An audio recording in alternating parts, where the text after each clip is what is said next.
ملکو کے نام کہا. ڈاکٹر عرفان کیسر نے آج سے کچھ دیر پہلے ایک ولاگ بنایا تھا, اس میں انہوں نے کہا تھا کہ فاطمہ اگر آپ کو حالات کی اتنی ہی دشواری ہے تو اگر آپ کرائے کا مکان لینا چاہتی ہیں تو ڈاکٹر عرفان کیسر آپ کے لیے یہ کر سکتے ہیں کہ اس کرائے کے مکان کا کرایہ میں دوں گا تب تک جب تک فاطمہ پڑھ لکھ کے اپنے پیروں پہ صحیح معنوں میں کھڑی نہیں ہو سکتی. لیکن اس کے بدلے میں آپ سے صرف یہ چاہتا ہوں کہ آپ سوشل میڈیا پر مت آئیں, اس طرح سے خود کو مت دکھائیں, اپنی فیملی کو مت دکھائیں, اپنی ماں کو مت دکھائیں. ڈاکٹر عرفان کیسر نے ان کو یہ بھی کہا کہ آپ اعلیٰ تعلیم لیں اور آپ کے جو بھی اخراجات ہوں گے میں آپ کو سپورٹ کروں گا, لیکن آپ سوشل میڈیا پہ نہ آئیں. اس کے اوپر ڈاکٹر عرفان کیسر نے یہ بھی کہا کہ اگر آپ کو آنا بھی ہے تو آپ ایک مثبت چہرہ لے کے سوشل میڈیا پہ آئیں, میں آپ کے ساتھ ہوں. اس کے بعد فاطمہ کی جانب سے بھی ویڈیو بنائی گئی اور اس کے اندر کہا گیا کہ جو ڈاکٹر عرفان ہے یہ ہم پہ جو تنقید کر رہا ہے اس کے بارے میں مختلف سوال اٹھائے گئے. اس کے کچھ ٹائم کے بعد پھر ڈاکٹر عرفان کیسر نے پھر ایک اور ولاگ جاری کیا اپنا, اس کے اندر مکمل طور پہ انہوں نے کہا کہ میں آپ کو بتاؤں گا کہ یہ کیوں ہو رہا ہے, کیسے ہو رہا ہے, اور اس کو خاص طور پہ انہوں نے نام دیا ڈیجیٹل طوائف گیری کا. یہ لفظ تو بہت برا اور مشکل ہے, اس کو بیان کرتے بھی میری زبان لڑکھڑا رہی ہے, لیکن افسوس کہ ہم اس ایسے معاشرے میں رہتے ہیں جہاں یہ چیز بہت عام ہوتی جا رہی ہے.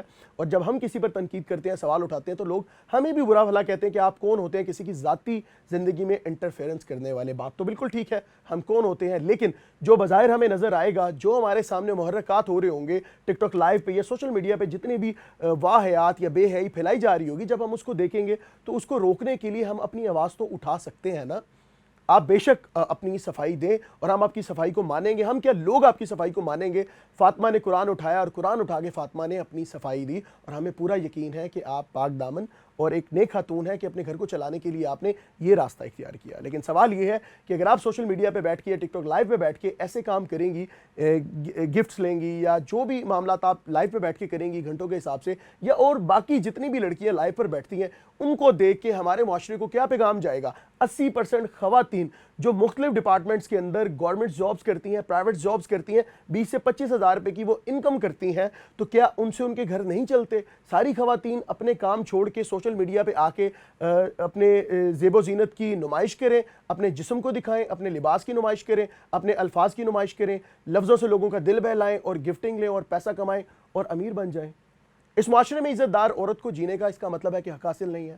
کیا وہ یہ سوچتی رہے اور احساس کم تری میں چلی جائے کہ وہ تو سوشل میڈیا پہ بیٹھ کے لائیو آ کے روز 5 لاکھ روپے کما کے چلی جاتی ہے, اور میں 25,000 کی خاطر صبح گھر سے نکلتی ہوں, رکشے پہ بیٹھتی ہوں, 50 روپے اس کو کرایہ دیتی ہوں, وہاں جاتی ہوں, دوپہر میں بھوک لگتی ہے, پانی پی کے گزارا کرتی ہوں, رات میں آ کے بھوک کی شدت سے نڈھال ہو کے گھر میں آ کے کھانا بناتی ہوں, اپنے بچوں کا بھی پیٹ پالتی ہوں اور خود بھی کھاتی ہوں.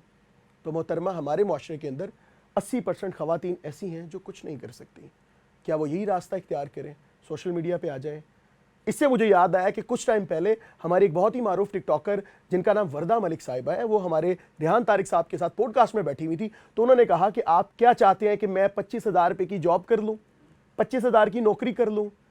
تو میرا محترمہ آپ سے بھی یہی سوال ہے کہ اگر آپ بیٹھ کے 10 لاکھ روپے ٹک ٹاک لائیو سے کما رہی ہیں تو ان 80% خواتین کا کیا جو 25,000 کی نوکری کر رہی ہیں, 40,000 کی نوکری کر رہی ہیں, کیا وہ سب اپنی نوکری چھوڑ کے آپ کی طرح ٹک ٹاک پہ آ جائیں اور وہ بھی لاکھوں روپے کمائیں؟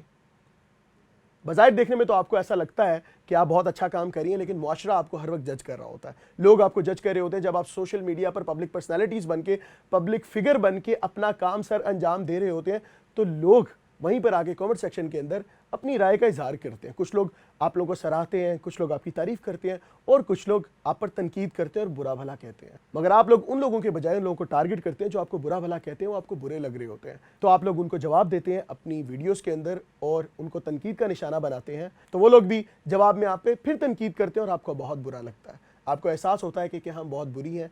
بری اس طرح سے ہیں کہ لوگ آپ کو پردے میں دیکھنا چاہتے ہیں, حیا کے ساتھ دیکھنا چاہتے ہیں. اگر آپ کو پیسہ ہی کمانا ہے تو آپ لوگ سکل سیکھیں. ہمارے یہاں 90% خواتین سکل سیکھتی ہیں.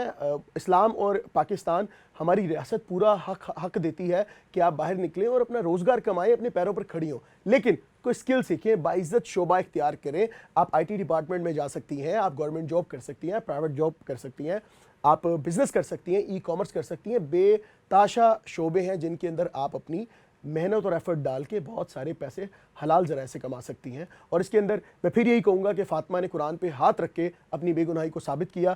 ان سے میری گزارش ہے کہ آپ ان کے اوپر تنقید مت کریں, بلکہ کوشش کریں کہ آپ کے کسی بھی لفظ یا کسی بات سے ان کی یا کسی بھی اور کی دل آزاری مت ہو. کیونکہ جو انسان جو عمل کر رہا ہے وہ اپنی ذات کے لیے کر رہا ہے، اس کے جواب دہ آپ نہیں ہیں، میں نہیں ہوں، جب تک آپ کو اس کا نقصان مت پہنچے۔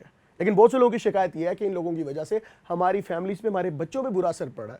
تو جناب ہم ان کو تو نہیں روک سکتے، لیکن آپ کو روک سکتے ہیں کہ آپ اپنے بچے اور اپنی فیملیز کو وہ ایپس اور وہ سوشل میڈیا پلیٹ فارم استعمال کرنے کی اجازت نہ دیں، کیونکہ اب وہ دیکھنے کے قابل نہیں رہے۔ آپ کیا کہتے ہیں؟ کمنٹ سیکشن میں اپنی قیمتی رائے سے ضرور آگاہ کیجیے گا۔ مجھے دے اجازت، اللہ نے کے بعد۔